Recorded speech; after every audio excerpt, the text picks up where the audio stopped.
Tommy Reynolds has his gun out. He's pointing the gun, and all of a sudden, I see this woman.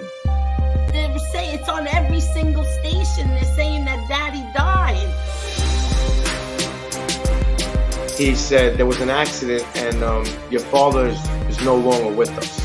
In real life, I'm not like that. And the Mario test was disgusting. One night I jumped out of a car doing 60 miles an hour because I was addicted.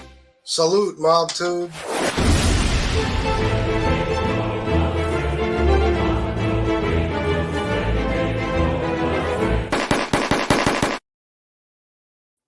Salute, Mob Tube.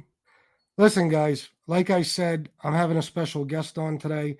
He's got a story to tell us all. Some of you are familiar with it, some of you aren't, but I'm going to bring him on now, and then I'll tell you a little bit of how we got to this point.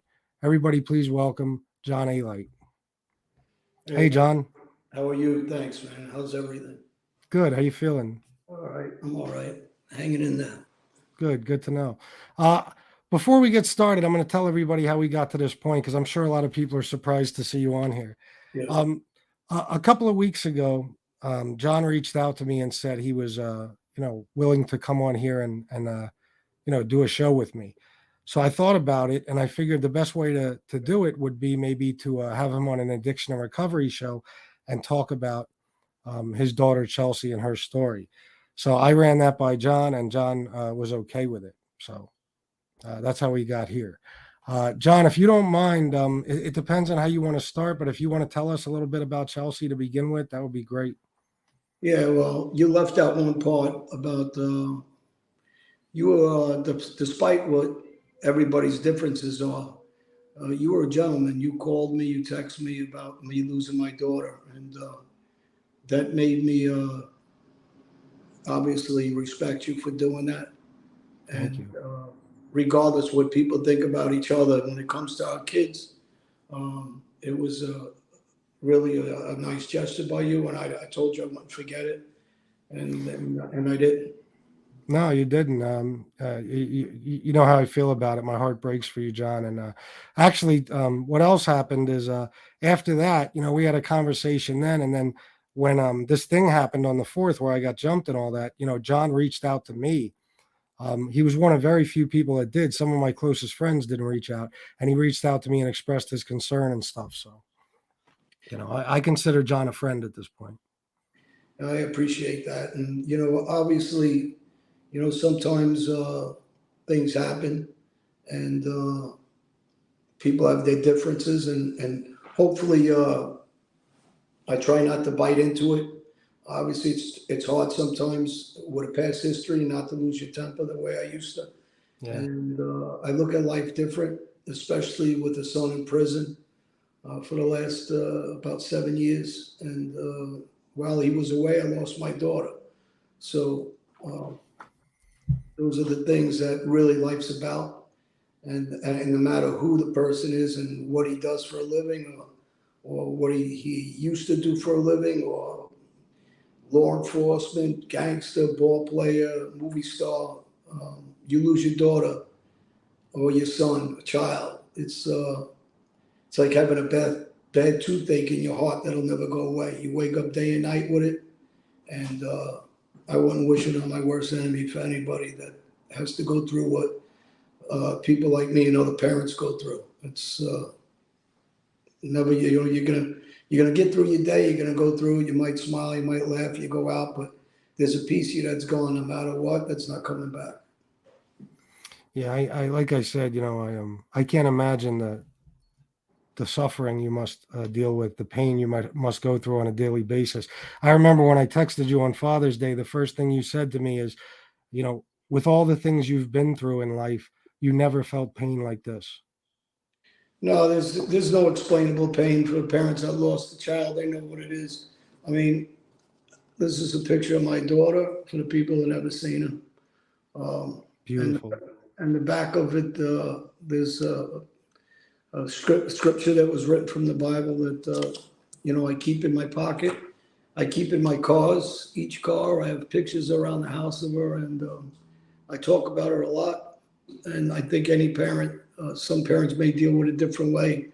I'm in church at least once a week. I go to chapel a couple of times a week, and I got a different outlook on life. I think when you lose a child, and I hear a lot of, there's people that I guess they got malice in their heart, and they try to relate my past to my daughter. So when people talk about that, I tell them my daughter never lived the life I did. So whatever happens to a child has nothing to do with me.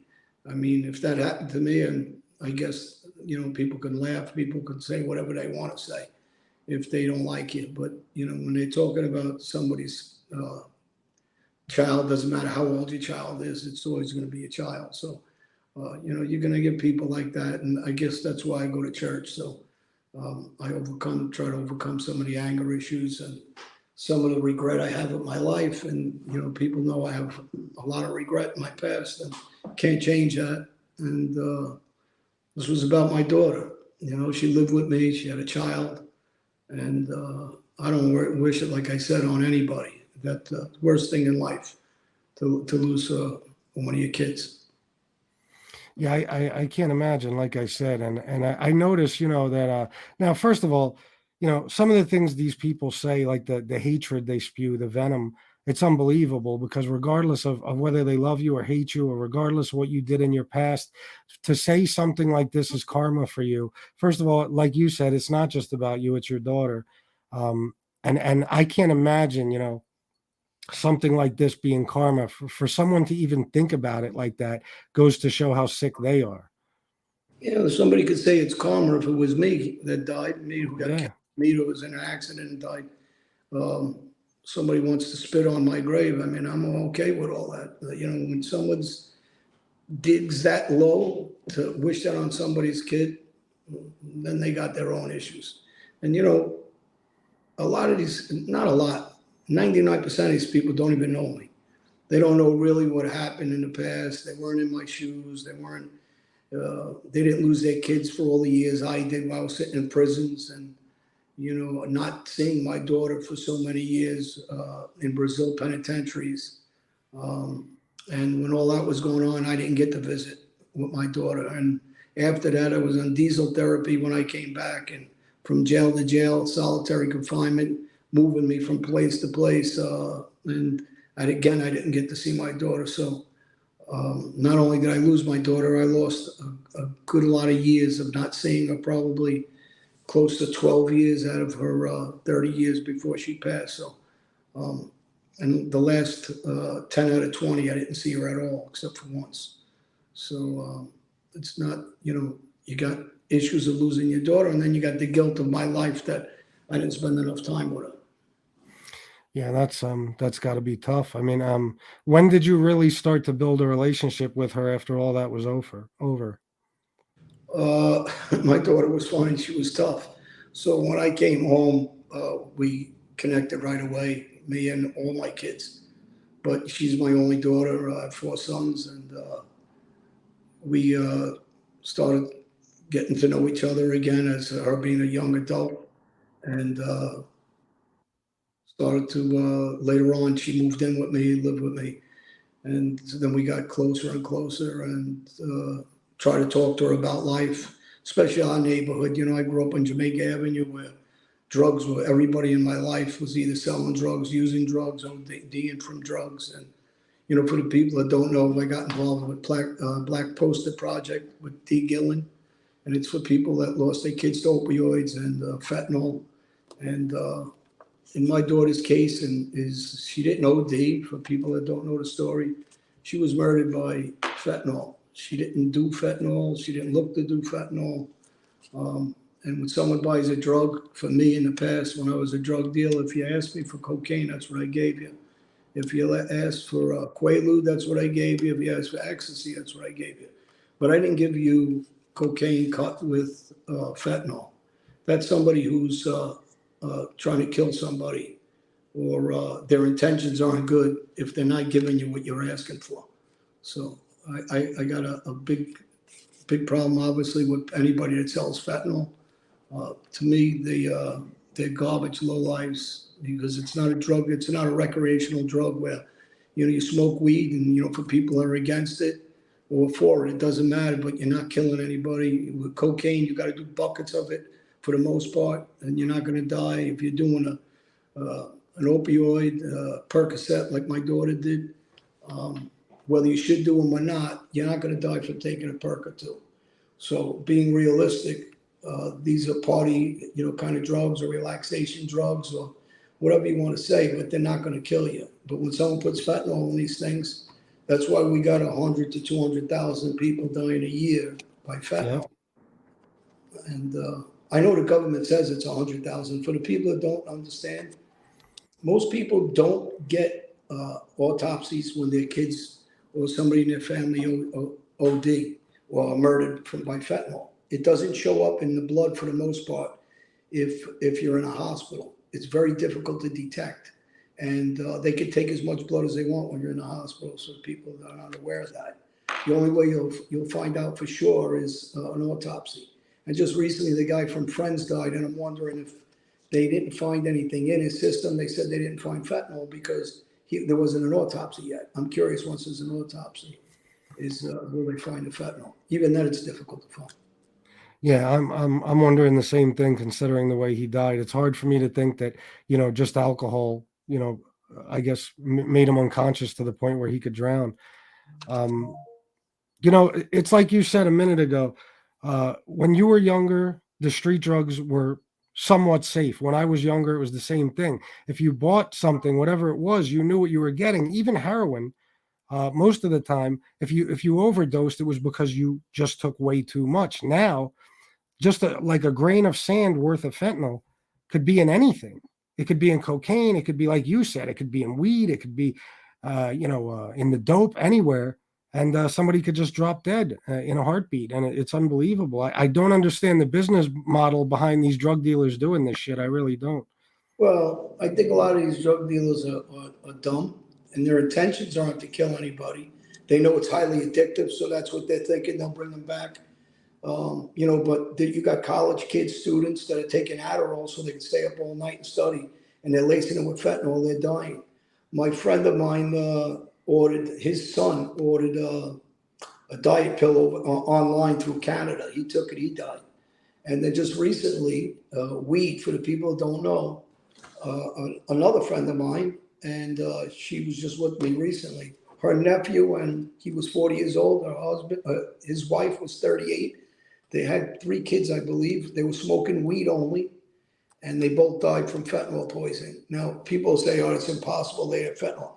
They should check, because it's happening in the prison system. A lot of people are falling out because they're spraying it with fentanyl. It's unbelievable. You can't trust anything.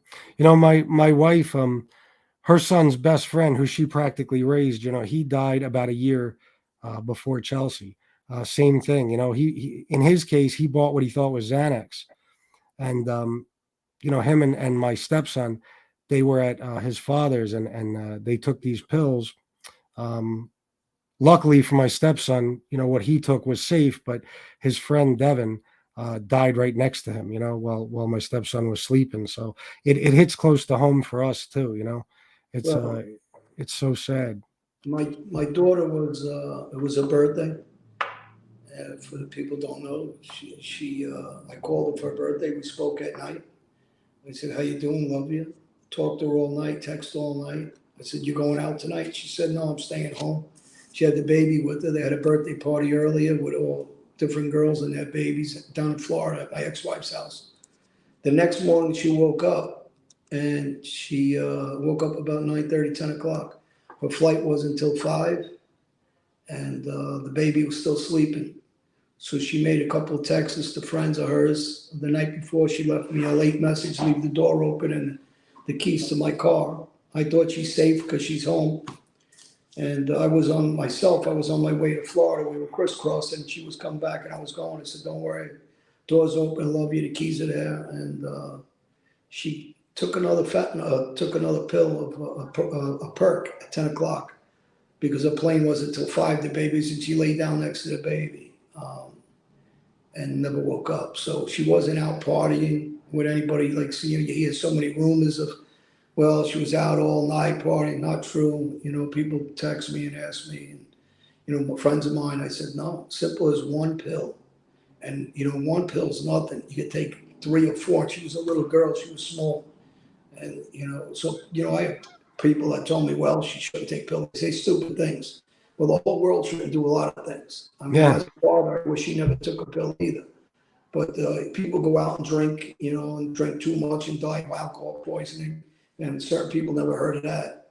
And then there's people that, partying all night and they're doing coke, they're doing weed, they're taking a pill, and they die in their sleep and they blow up their heart. That's OD. But taking one pill or taking a fat burning pill that has fentanyl in it, or smoking weed that has fentanyl in it, no, that's murder. That's not kids out partying all night doing all kinds of things. So, I'm never going to get over it. And, and people say, that's why I said when they talk about, kids dying 100,000, it's a lot more higher than that a year. And I got a big issue, obviously, with the open border because, and, people could be on whatever side of the aisle they want to be on. But the open border causes fentanyl to come in, all kinds of crimes are coming in. People are raping kids left and right. Women are getting raped on the way over. Guys are getting killed. Women are getting killed. They're living all over the streets. Not humanitarian. But the worst thing for me is that's what killed my daughter, these open borders and the fentanyl that's walking in. And every person that has a child at any age, even young kids, because somebody will bring fentanyl and the residue will be in what just happened in a classroom a couple of months ago. And somehow the kids got it on their hands and, killed the baby. So That's a shame. Yeah, something needs to change. I want to ask you, was Chelsea addicted to Percocets? Was she, into drugs for quite some time, or was this just a freak thing? no, my daughter was in a bad car accident when she was younger, when I was in jail. And she started fucking around taking perks a little bit. And, whether she addicted or not, I don't know, because just like us, if somebody said to me, did you do this or do that? Yeah, we all did. So I don't know what, really what you consider addicted to it or not. She didn't go out every day partying like that, but at home she'll take a perk. So is that an issue? I would say, yeah, it's an issue. How bad of an issue is another story. I don't know. I guess somebody would have to really analyze that. But she did them, and I was aware she did them, and I just didn't know how to stop her from doing perks. So, and I kept warning her about fentanyl because I have a lot of friends that lost their kids. So I'm part of that club now. And I used to beg her, and tell her, please stop taking them. You don't know what's in them. And then, as a parent, you start feeling guilty. I should have got her perks, legit ones, not from the street. And then you say, well, you're going to help your daughter get high, so that's not the answer. And I'm just one parent out of millions that are going through what I'm going through, and of kids getting high and, recreationally or from college. And, people don't think, they see kids in school, college, they think they're educated. There's more partying going on in colleges than in regular street kids. So, Absolutely. So it's very hard to determine when someone says what's an addiction. You guys, and I talk to a lot of counselors who I have on my shows, and guys that got high and stayed, and alcohol. My friend runs an AA classes. They know better than most what addiction is, and the only way you overcome that is to completely let it go. Or there's always that possibility. Like people ask me about my anger. It's just each day is another day I get through it. It's very hard. That temptation's always there. Nothing different than an alcoholic or somebody that's a drug addict. Or somebody that recreationally uses. Is it recreational where you could control your habit? Like, a lot of people smoke weed, right? And can you stop smoking for 2 months? Then I'll tell you that you're not addicted even to weed. And people laugh and say, who's addicted to weed? Same person is addicted to alcohol. If you smoke every day, there's an issue with it. If you can't stop it, then it obviously is an issue. Without a doubt. Yeah, we talk about that on this show all the time. People downplay things like there's nothing to worry about. But if there's anything you feel like you need all the time, then you're addicted. That's it. certain things don't have the stigma other things that do, but whatever substance it is, if you need it, you're addicted to it. You said that after Chelsea took the pill, she passed away next to the baby. Who found her, if you don't mind me asking, and how long was it? Her mom actually did almost, we weren't sure if it was anywhere from 20 minutes to 40 minutes. And for people that don't know this, they should have Narcans. It's just a nasal spray for people that don't know. They should definitely have it around the house, even if their child doesn't, or their young adult child doesn't have it. Somebody else may, one of their friends may take something and OD in your house, and you'd be able to save them. The problem was my daughter was found, like I said, 20 or 40 minutes later. And the time they got 911 in there, they gave her, I think, 5 or 6. They attempted Narcans, and I kept her on life support for 4 days of suffering. And even though I knew, or basically knew, I didn't want to hear it. One of my best friends is a neurosurgeon. He does TV shows with me about fentanyl and drug addiction. Not just in this country, we do it in other countries. We've done it in several other countries in Europe. And we discuss the problem with fentanyl, the addiction aspect. He talks on a medical aspect of it. I talk on a street level. And we try to make a difference. And hopefully we get to some people. And the bad thing is I lost my daughter. The good thing, if there's anything that's good could come out of it, I know my daughter's looking down at me because I work with a lot of people that lost their kids now, people that wanted to commit suicide, some family members who did commit suicide, people that are struggling that call me on both sides, people that are using it, people that had family members that killed themselves, and they discuss with me how to get through it. And I put them in touch with people just like myself that have lost family members and children. So the good end is my daughter would say I'm doing something about it, and I'm not just sitting still. So it's going to be a fight forever for me. Obviously, I owe it to my daughter's memory, her life. And for people who don't believe in God, and I was one of those guys, all the years in jail, I couldn't find God. I would try to find him when I was in solitary confinement, when I was facing life, and I just never could find God. But I'll tell you a quick story. When my daughter passed away, and there's several things happened, but one was it took me about a month to go up in her room and clean it out. And I didn't know that she even had a TV upstairs because she was always downstairs with me watching TV.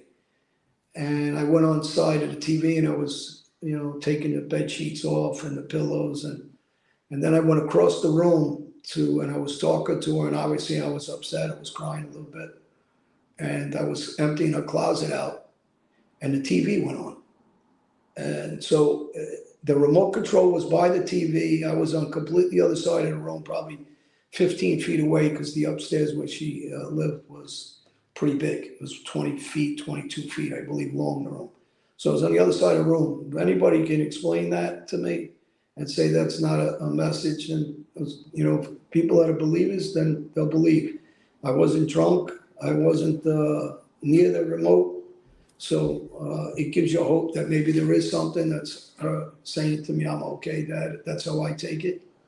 And I had another incident in Las Vegas, and I was filming a movie, and I went downstairs, and I was very upset.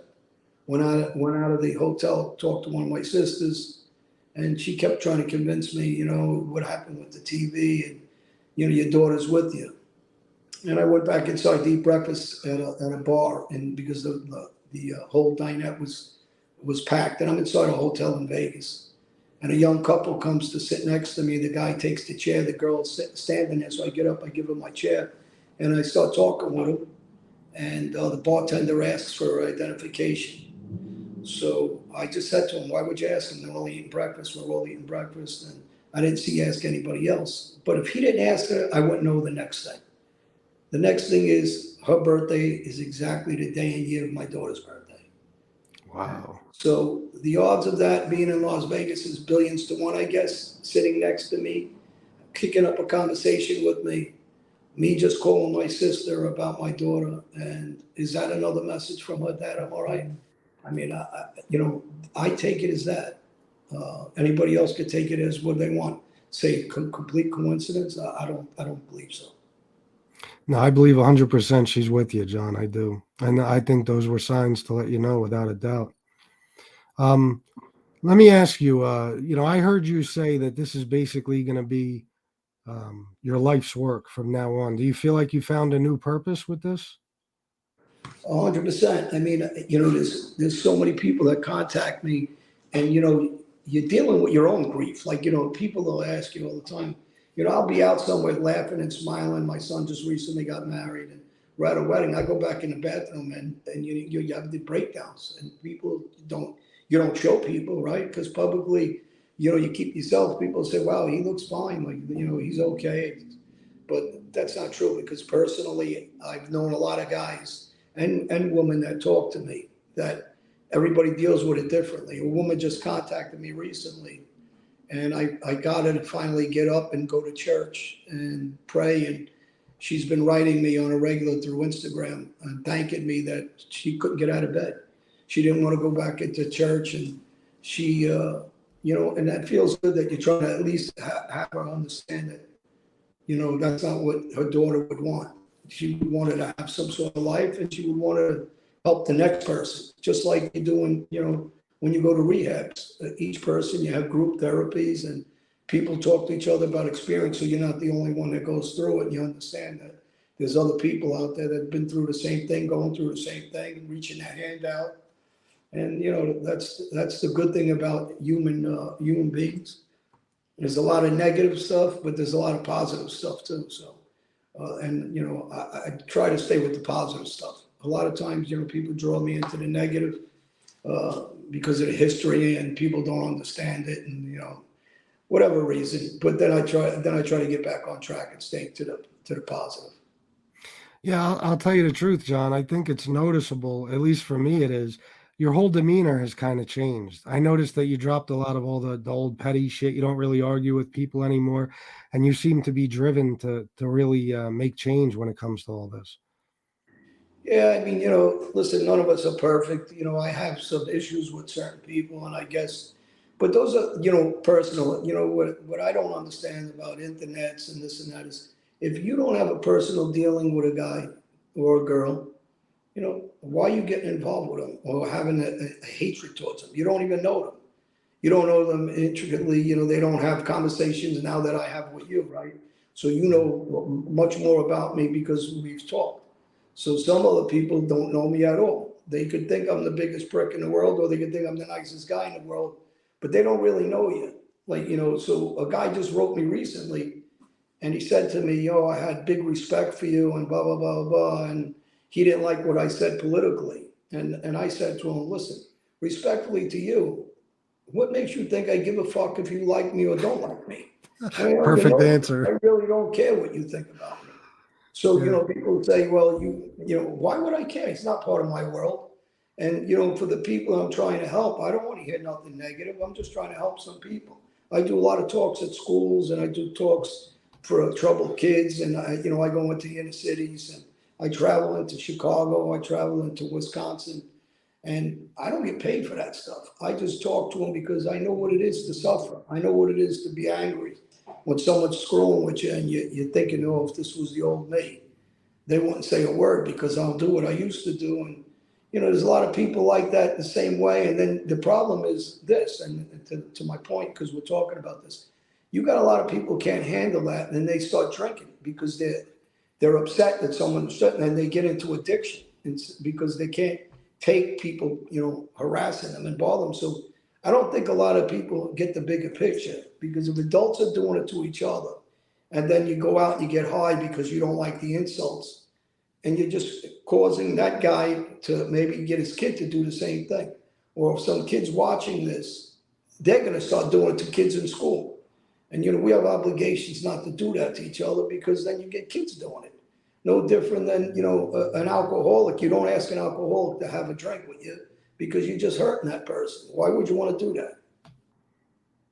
No, you're right. I agree 100%. Definitely. Nothing positive comes out of any of the bullshit, the fighting and all that. What other than the Black Poster Project? What else are you involved in as far as this fentanyl stuff and everything? I went down to Philadelphia. I did actually there's a couple of plaques that were just made, and I did a documentary a couple of years back in Philadelphia in an area down there that's very known for drug addiction. It's one of the biggest areas in Philadelphia of with drug addicts where it's legal to shoot up and get high. And so I got involved with somebody who ran for city councilman down there. My friend Sam. So I was with him, my friend Jimmy. We go to a lot of events for kids that passed away or kids that are involved with trying to generate money to help other people that have addiction problems. So I've been all over with this fentanyl and for addiction now since my daughter died.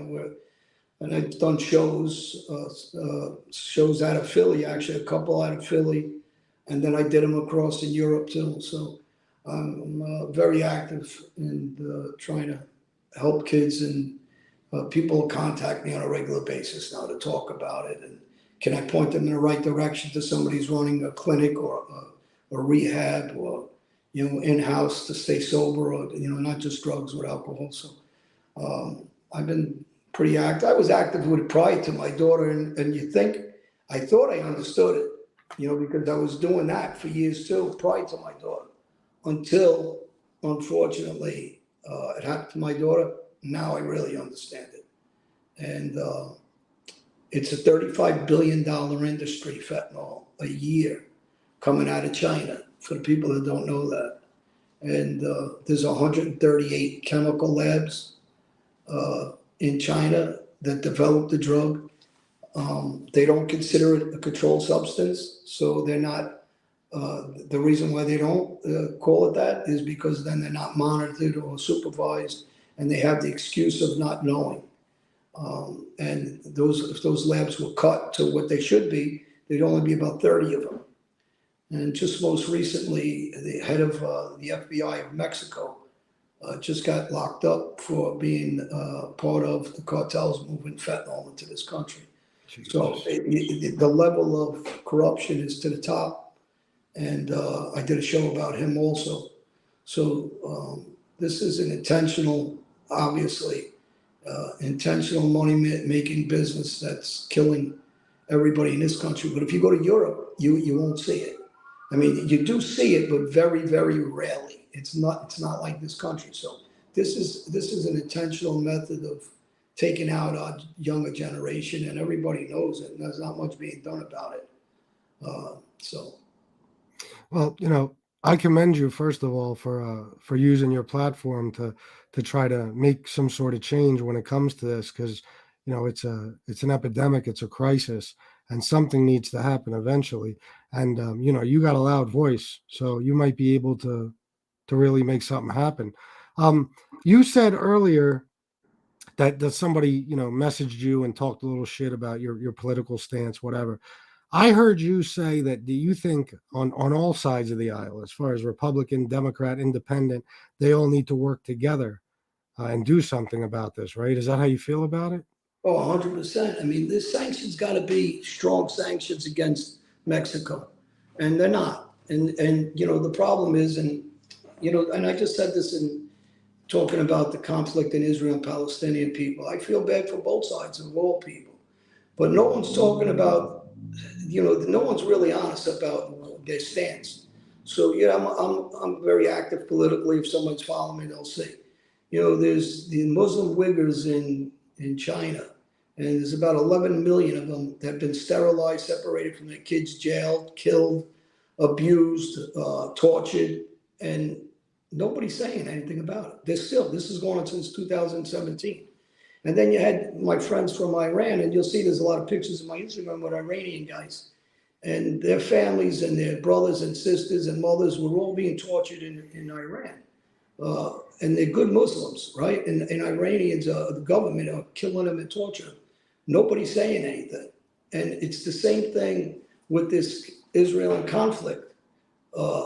Why is anybody, all these people all over the street, why aren't they saying anything about what's going on with all these Muslims being killed in China. Nobody has anything to say. Nobody has nothing to say about Iran. Nobody has nothing to say about hundreds of thousands of kids that die in a year about fentanyl. So we hear a lot about the Ukrainian wars and different things, like, but ask them how many people died in Ukraine and Russia. But look how many people are dying here, and they're not throwing shots at anybody. They're just dying from taking a recreational drug unwittingly. So why isn't all these countries talking about our kids? Why isn't anybody talking about my daughter? I says, why is it okay that they lose their lives? Maybe not from a bomb, maybe not in China being tortured, but they're being killed off, in droves. So yeah, I'm politically active because I understand that our government is complicit. And just like Obama and Biden were complicit in giving Iran billions of dollars since 2015 that the people don't understand. And they know they fund Hezbollah and Hamas. Now, anybody that says it's okay for anybody to kill a girl, rape a girl, kill a child, chop their heads off, that's Hamas. That's not Palestinian people. There's a difference. So when people say, well, you're against, no, I'm not. I'm Albanian. 3/4 of my family is Muslims. My parents were born with Muslim names. So was my grandparents. So I'm just open and fair about the way I talk. I says nobody should okay any child or any girl being raped. And no good Muslim, unless they're fanatical, would okay that. And there's no answer or response when I say these things. I says, and the same thing when I'm talking about as many people that are dying. And it's so terrible what happened in Israel with 1,400 people butchered. And it's bad with innocent people in Palestine getting killed by bombs because of the reaction of what happened in Israel to these 1,400 kids. But I'm talking about 100,000 plus in this country every year.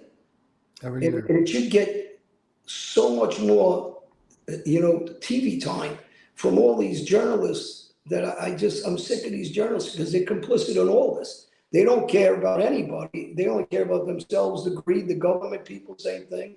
They don't care about anybody or any of these people that are dying, any of these kids, any of these Muslims that are dying, any of the poor Jewish people that just got killed. It's only about money. And, and so when people wake up and stop letting everybody go, what they want is the division. And the division is no different than what goes on in these YouTubes we all do. Everybody's going at each other, but if everybody's with each other, right? And I'll go back to Palestine and the Jews. Everybody in America, maybe if they held each other's hands at all these colleges and said stop the killing on both sides, and they held hands instead of going after each other, maybe something will get accomplished. But the government doesn't want that, and the CIA doesn't want that. They're inflaming this on both ends, and then they're acting like they care. They're not a father and a mother that care. Only a father and a mother that cares what happens to their children. So, yeah, I mean, look what they did in the 80s. You mentioned the CIA. With Freeway Ricky Ross. yeah. With crack cocaine and all that. You just have to come to the conclusion that our government doesn't give a shit. It's a goddamn shame. I think I talk about this all the time because a lot of the people watching right now are recovering addicts. Some of them are probably currently addicted to things. People look down on us. I'm 52 months clean and sober, but anytime anybody gets mad at me, the first word that comes out of their mouth is junkie. I never did dope. It was powder cocaine and alcohol, but still, I think that there's such a stigma behind addiction that addicts are looked at as throwaway people, like they don't even count. So nobody gives a fuck to even help us. Well, I'm going to tell you something. So, because you just said that, so for the government that has billions of dollars to send to all these other countries, to all their borders, billions of dollars, billions to fund all these wars, why aren't they spending these billions on therapy, on housing, on medical advancements? On so many things to save people's lives here that are suffering from addictions and living on the street. We have 880,000 homeless people on the street, 125,000 orphanage kids. We have 44,000 homeless veterans. that, you know, have PTSD, addiction problems, alcohol problems, because they went out and tried to and protect the rest of us. So there's such a disregard for what's going on in our country, for the kids, for the people, for the veterans especially, that, you know, why is these billions of dollars going everywhere else? Instead, so when they tell you they don't have it, and then they let in another 7 million of immigrants, but yet they don't let them in Martha's Vineyard. They don't let them near any of these politicians' homes. They don't let them. Nope. So I don't know why people don't band together. This is not a political right or left thing. I actually like RFK too. He's a middle road Democrat. You see what they do to him. They don't even let him talk. They No, of won't course let him run for office. So this is not a free society. That's a true Democrat. Why don't you let him in? I know their excuse on the Trump side. So what's the excuse on our RFK side? So, you know, this is only about dollar bill. They want the control. The deep state wants the control of the dollar bill, and they want the control of our lives. And they want people weak. They want them addicted. You know, and that's the part that people really don't understand. They do want the addiction. They do want you weak. They want to be able to control you. That's why they just let 7 million people in, because they need to be dependent on this government to live. And if they're not good boys and girls, they won't feed them, and they'll leave them on the street. So, you know, we already know what's going on. And the problem is more people need to come out on like shows like this, on bigger shows, bigger platforms, and speak the truth and stop dividing everybody and let everybody buying into that division. The division is what is hurting us all, because they want us all to be at each other's throats. That's the way they control us. It's typical Machiavellian stuff. Yeah, you know, it's the division is exactly it. You're right. I mean, that's what they want. They want us all to be divided, because God forbid we came together, we could make things happen. Every historical leader we've ever had who have tried, you know, has tried to unite us has been assassinated. You know, that's just the way it works. Like they don't want it. They can't have it. They won't give RFK security, right? His uncle was killed. His father was killed. He's the biggest name around. He'll probably be killed. And he said it. He's right. Why won't you give him security? Listen, there's no different than me and you. We met in the wrong way, right? Yeah. And now we like each other and we respect each other. So, Yeah. you know, is it better to be friends with someone, to respect them?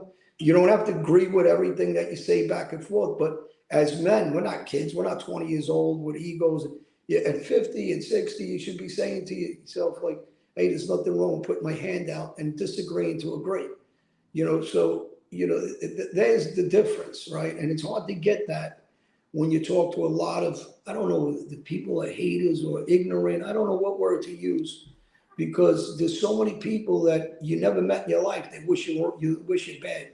Yeah. You know, and who knows why they do that, you know, and at the end of the day, we all have families and kids. And, you know, I think that the better way is, you know, for me, if I see somebody who, and I use the word junkie too when I'm mad, and I shouldn't do it, but when all not perfect, and if somebody says that to me, I'd say, you know, you're right. I shouldn't say it. You know, there's nothing wrong with saying it. And somebody asked me plenty of times, well, didn't you threaten somebody before? And I'm like, yeah, actually I did. You're right. I shouldn't. I wish I did. You know, it comes out because your natural DNA of who you used to be, and every day's a battle. It's no different than alcohol, like they said. So, yeah, I try to better myself. I'm not perfect. So when people say, oh, you said something stupid, I said a lot of stupid things. It doesn't mean that, I'm saying I'm right. You know, when you're not angry anymore, you say, hey, I was wrong. I shouldn't have said that. I wish I didn't say that.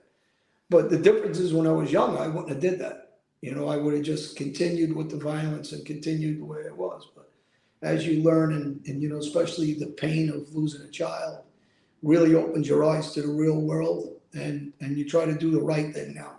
You know, I can't for her anymore, but for every other kid I can. And for my other kids I can. And for people that know me, I try to do the right thing.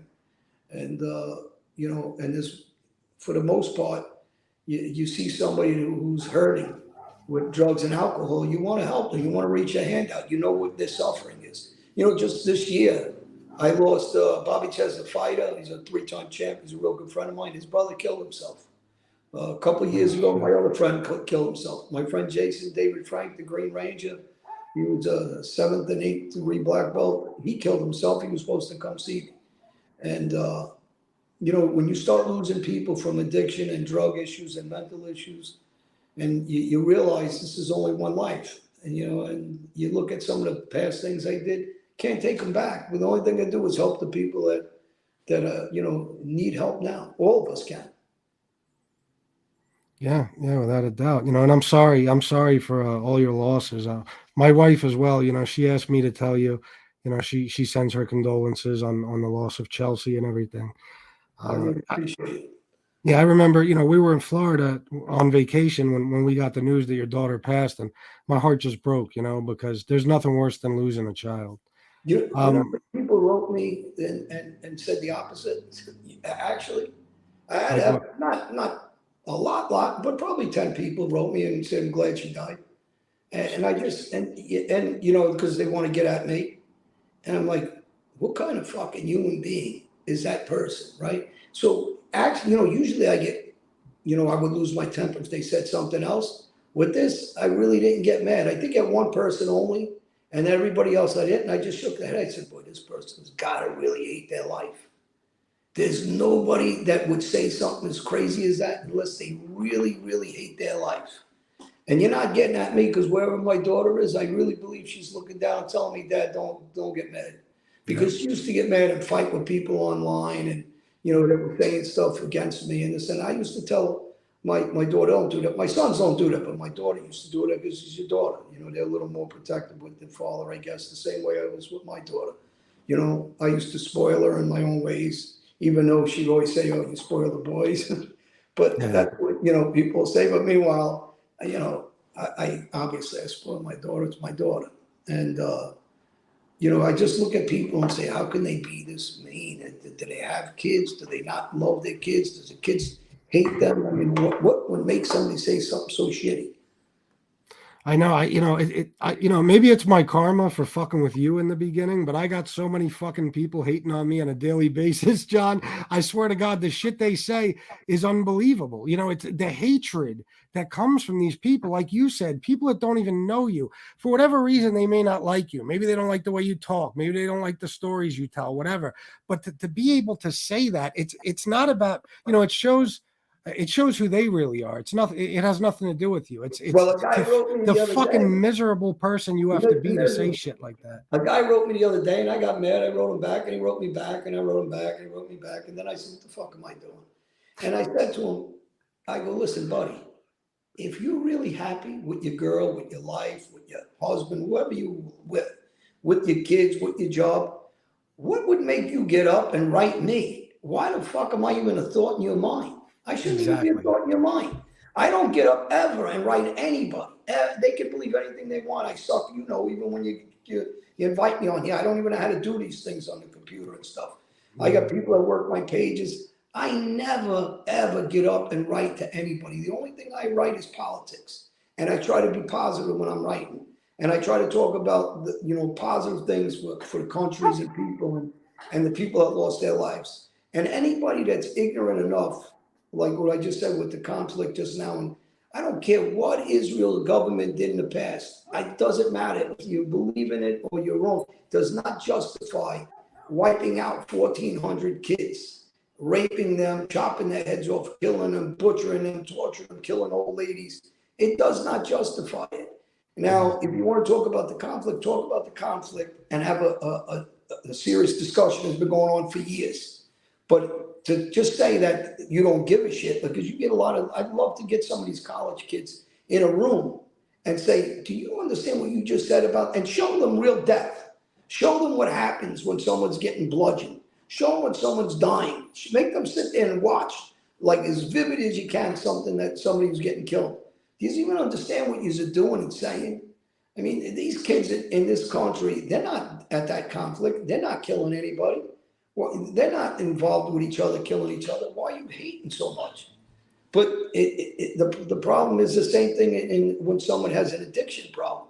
People hate them like they purposely want to have an addiction problem. Yeah. They don't want to purposely have an addiction problem. And by the way, when I went on CNN with Anderson Cooper, because he knows me, and we talked for about 20 minutes after the show, and they were talking about these drug-free zones. I said, I'm totally against them. And he asked me, what? Isn't it safe? I go, safe for what? It's like saying these kids that will ever go there, their lives are not worth anything. Let them get high forever. and ruin their lives forever. You're not trying to help them. You're just enhancing or helping them get high. So that's what their life is worth, to just let them continue to get high? But how about we start at younger ages when they're talking about all this crap in school now? Why aren't they talking about starting at 5 years old with confidence and know it? And I say this all the time. You could take a black kid, a Spanish kid, an Indian kid, an Arabic kid, any religion, put them all together. They don't hate it. They don't hate each other. They hug each other. They play in the schoolyard. Yep. They get to learn hate from adults.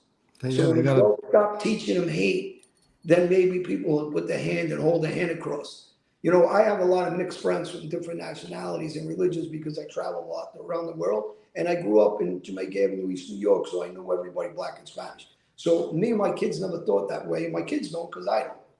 But other people seem to be so interested in what somebody else does with their life. Like as an individual, it should be none of your business what that person does with his life. You should just, I don't know why they hate on other people, whatever they do with their lives, work-wise, sexual-wise, anything. You know, drug-wise, you should be saying, try to help them, not hurt them. Not try to, you know, knock them down so they want to do more drugs or drink more. But it's like I said, man, I think, you know, I think people just don't give a fuck. You know, they look at somebody who's addicted to drugs and they blame them for their addiction, and it might be their fault, but because they blame them, you know, they don't care what happens to them. They look at it like, well, hey, you did it to yourself. You know, they don't understand the way addiction works. It's a shame, and they really don't give a fuck. I almost wonder if the reason they're not doing shit about this fentanyl is because it's a population control. You know. Well, I believe that also. They're trying for population control. They want the wars. It generates money. It loses lives. All these things is population control. But like I said, these drug-free zones, they could take the billions they send into these countries, and they could have free rehab places for people. Right now, it's expensive as shit. So if you don't have a rich family, how are you getting that? How are you paying for that? If you don't have unbelievable insurance, how are you paying for that? So how about doing that instead of helping them get high more? And the problem with these places anyway is they're not open 24/7. So now every drug dealer in the world, if I was still dealing drugs, I'd be there also. And I'd say, well, they need drugs. Yeah, I'll give them drugs. And then if they're buying off of somebody again, if you're at a club or a bar, you know this. If you're at a bar or a club and you're getting high, you're not going to say, geez, let's leave here and go to this drug-free zone. It's safe for me. Who's going to think like that? So these are ridiculous, you know, bureaucratic, dumb reasons of developing these little cities. And on top of that, everybody that goes to these areas is just going to bring crime to those areas and more drug dealers to that area. And then when they can't get their drugs, they're going to take it on credit. And then here we go again. They're going to tell them, go rob for me, go get me my money, go break into this house, do this. I don't give a fuck, get me my money. And as a person that's addicted, they're going to do those things because they need to get high. So they need to go commit crimes to get what they're trying to get. And it's a vicious cycle. That's the problem. Yeah, it is. It absolutely is. It's a shame. It never ends. Listen, I don't want to keep you on all night, but would you be willing to take a few questions from people? Yeah, no problem. All right. Also, I want you to help me with something. Every time I do one of these shows, I try to encourage people. If you go to nextdistro.org, all right, you can fill out some information after watching a short video, and you can get 4 of these. You can get 4 of these Narcan sent to your house. If you have 4 people in the house, you can give 1 to each person. If you keep all 4 and you just want to keep them in different places, you know, you could do that. So, you know, in any way you can help me with that, try to encourage these people, John. I'd appreciate it. Explain to them how important it is to have this. A lot of lives were saved. One of my friends' lives was saved last year also because of the Narcan. And he's not a young guy and depressed, was getting high. And he was at somebody's house getting high when he fell out, and they had Narcan at the house. And his friend didn't know they had the Narcan. The mother had it there. So it could save your life, and it saved his life. So for people out there, you really need to especially if you know you're in those streets, you're in around people that are still using, getting high, you're using yourself. And you're still addicted and you're trying to get help, but you should still have it at your arm's reach. God forbid, it'll save your life. Absolutely, yeah, without a doubt. It's within everybody's power to save a life. Now, do me a favor and tell them if they don't go get Narcan, you're going to show up to their house and beat them with a fucking baseball bat. Yeah, I'm just I'll come there. One of my baseball bats I sell for Christmas. There you go. A signed Johnny Late baseball bat. That's right. Let me see if there's any questions. Otherwise, I'll just try to read some comments. Let me see what we got here. If you guys have any questions, put them in the chat, and John will be happy to answer them. Let me read you what, if I could find it, my beautiful wife Shanna wrote a comment in here. Oh, there you go. New Beginnings with Shanna says, people write addicts or recovering addicts off. They fail to remember that they are people too. The person they were before the first drink or drug is still there. We can't ever forget that. Yeah. They forget, like your daughter, for example, they forget that at one time she was just a little girl. She had no intention of ever, winding up, with her story ending the way it did, they don't get it. They don't get that everybody is just a person. They're trying their best, even if they're addicted to something. Well, this ain't like, a small percentage of people in this country or around the world that are addicted or have issues with drinking and drugs or recreational. It's a big percentage of the country that, and just to get high just one time recreationally could be it now. It's not like before when we were younger, this didn't happen. But now everybody that does a recreational drug is possibly be the last breath you take after you take it. Yeah. Yeah, it's as simple as that. That's why, I said the other day on the show, I used to be heavily addicted to powder cocaine. I was doing like an 8-ball a day easily for years and years. I said that, the fentanyl in this case might actually save my life, because even if I were to relapse on alcohol, I would never even chance doing cocaine again, because you don't know if it has fucking fentanyl in it. Yeah. You think you're going to just have a couple of lines to have a good time, and then you end up dead, on the floor somewhere. It's a goddamn shame. It's sad. Somebody asked how your sons are doing. My sons are good. My sons go to work. They're all, good kids. My other son's getting out in a couple months, and hopefully he never goes back. And these are the worst nightmares. Going to jail yourself or any of this stuff happening is one thing, but when it happens to your kids, anybody that's, got any kind of heart, they want anything to happen to them first before it happens to their kids. And it's just, after that, it's devastating. Every time I see a little girl walking with their father, I think of my daughter. When I see a teenage daughter with their father or with their friends, I think of my daughter. I go to a sporting event, I think about when my daughter's playing softball or soccer. Or, it's just, there's never going to go away. You wake up at night to go to the bathroom, you think of your daughter. So I know every one of the parents that have been through this, they know the feeling. It's to the day you die. It's a torment. So hopefully you'll be with them again. And that's unfortunately how I think any parent lives after this. Yeah, a lot of people put in the chat, and I agree with them. You could hear the devastation in your voice. You really can. I mean, I don't know if you realize that, but even like I said, your demeanor has changed. You seem like a different person since this happened. Yeah, well, listen, it takes a toll on every parent, not just me. And, I try to be as real as possible. I tell people I love when people write me that. And when I'm doing other shows, he was crying. Yeah, I cry. I'm a human being. And I'm not one of those guys that don't say I didn't, and I don't cry every day about my daughter to myself in my sleep. And outside of that, in life in general, there's nothing wrong with showing emotion. I don't know who made that up, that you shouldn't show emotion as a guy. So I really don't care who says that. But, again, I really don't give a fuck what other people think about me. I just be me and I tell the truth, try to just be as straightforward as possible about my life and especially about this, because hopefully it saves other parents the heartache if they understand more, and the people that are addicted out there that talk to me, and I hope some of them are on listening to your show, that that we can help them a little bit, get in their head a little bit, and tell them you're not alone. There's so many other people, millions just like you. Yeah, it's true. That's what, I like about these shows right here. A lot of the people in this chat, they all know each other. Everybody's friends now at this point. And a lot of people say it replaced like AA meetings for them. People can come here and just in the chat, they could explain their situation, and there's going to be 10 or 12 other people who went through the same thing, and they find comfort here, and that's what means so much to me. That's why I wanted you on this show. Yeah, and that's why I wanted to do it, because I know what it is. I know what the pain is. Yeah, definitely. One last question. Tony Ducks made a comment that if you legalize drugs, more people will die. Where do you stand on the legalization of drugs?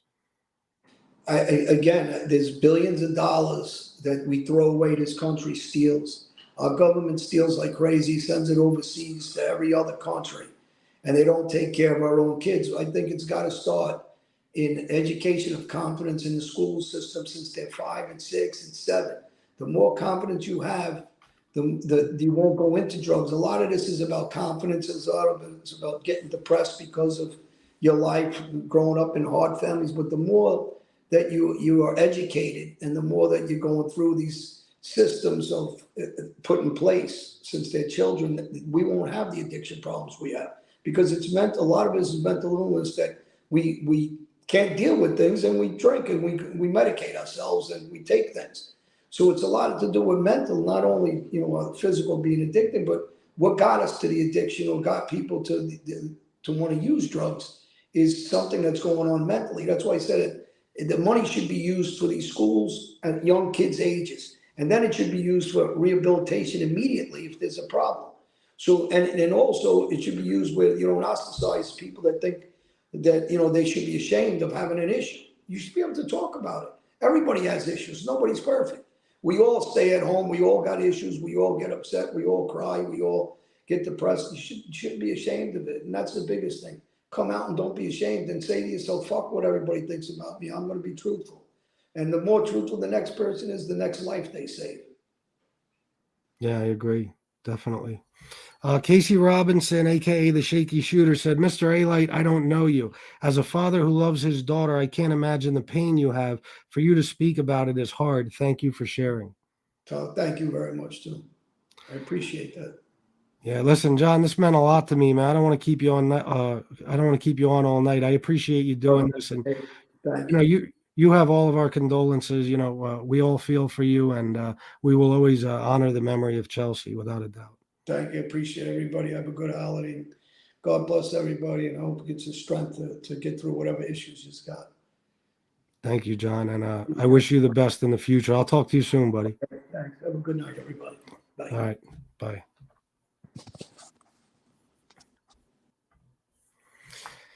All right, there we go. There we go. Listen, guys, this show meant a lot to me. It really, really did. Regardless of what you think of John, I've spoken to him on several occasions now.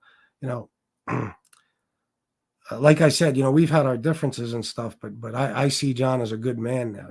He's really doing his best to try to affect change, and you could tell that his heart is absolutely broken after losing Chelsea. It's such a shame. It really is.